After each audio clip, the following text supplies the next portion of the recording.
Atualmente, as economias de todos os países estão interligadas, havendo uma integração cada vez maior dos meios de comunicação, dos mercados e dos transportes. Este processo de interligação das economias ficou conhecido como globalização.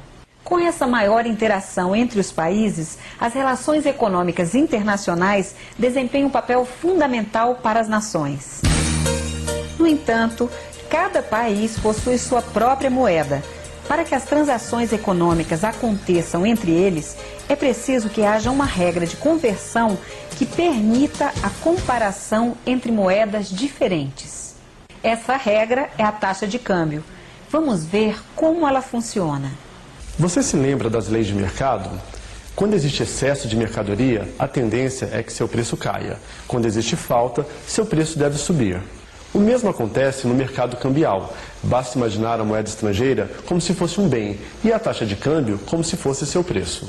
A taxa de câmbio é dada pela quantidade necessária de reais para adquirir uma unidade da moeda estrangeira. $1 vale R$1,80. €1 vale R$2,60. Por simplificação, estaremos sempre comparando o real ao dólar. No entanto, a taxa de câmbio existe entre todas as moedas, como a libra, o peso e o iene. Voltando então às regras do mercado, se os agentes no Brasil procuram muito pelo dólar, a demanda por moeda estrangeira é alta. Com isso, seu preço deve subir, ou seja, a taxa de câmbio deve aumentar, indo, por exemplo, para R$2. Quando temos um aumento da taxa cambial, dizemos que houve uma desvalorização cambial, pois a moeda nacional sofreu uma perda no seu poder de compra. Vamos supor agora o contrário. Há um excesso de dólar no mercado brasileiro, ou seja, a oferta de moeda estrangeira está alta. Se um bem existe em abundância, seu preço deve cair. Dessa forma, a taxa de câmbio sofre uma queda. Se antes cada dólar valia R$1,80, agora, por exemplo, o dólar passa a valer R$1,50. Quando temos uma queda na taxa de câmbio, dizemos que aconteceu uma valorização cambial, pois houve um aumento do poder de compra da moeda nacional. A taxa de câmbio de equilíbrio é resultado da interação entre a oferta e a demanda de divisas. No gráfico, isso acontece onde a curva da oferta intercepta a curva da demanda por moeda estrangeira. Mas o que pode mudar a demanda por dólares ou a sua oferta no mercado brasileiro? Os exportadores vendem mercadorias produzidas no Brasil para o exterior.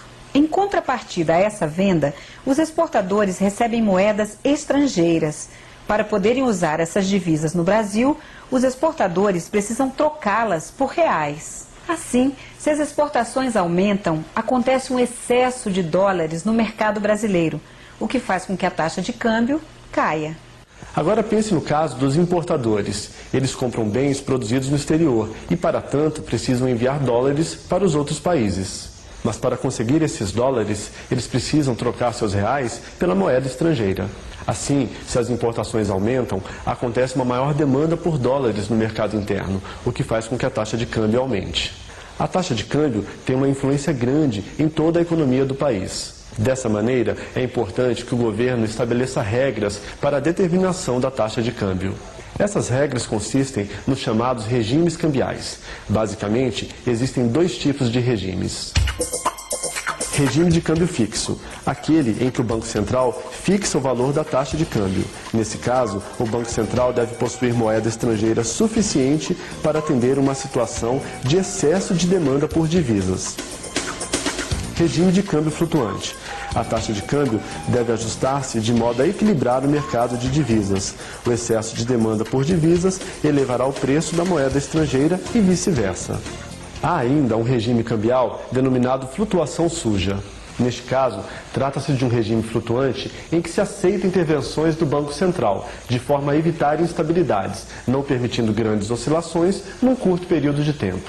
É o que acontece na maior parte dos países e no Brasil. Já vimos que o volume de exportações e importações pode afetar a taxa de câmbio no país, mas também pode acontecer o contrário. Vamos supor que o nosso câmbio tenha desvalorizado por algum motivo externo, como alguma crise internacional. Nesse caso, $1 passa a valer mais reais, fazendo com que os produtos brasileiros fiquem mais baratos e os estrangeiros mais caros. Há um estímulo às exportações e um desestímulo às importações. O câmbio também pode ser usado para controlar a inflação. A isso dá-se o nome de âncora cambial. A moeda nacional é valorizada e passa a ter maior poder de compra no exterior.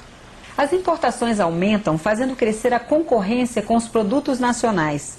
Isso provoca pressão pela queda dos preços internos. O problema dessa política é que ela representa um custo para o setor exportador e para a indústria nacional. E qual é a relação entre as taxas de juros e de câmbio? Com taxa de juros interna alta, há uma tendência de aumento do fluxo de capitais internacionais para o país. Isso aumenta a oferta de divisas, fazendo cair a taxa de câmbio, o que desestimula as exportações. No caso da queda das taxas de juros, temos um movimento contrário. Bem, já conhecemos um pouco de micro e macroeconomia, e também já entendemos a lógica das transações internacionais. Na próxima aula, veremos como funciona o setor público. Até lá!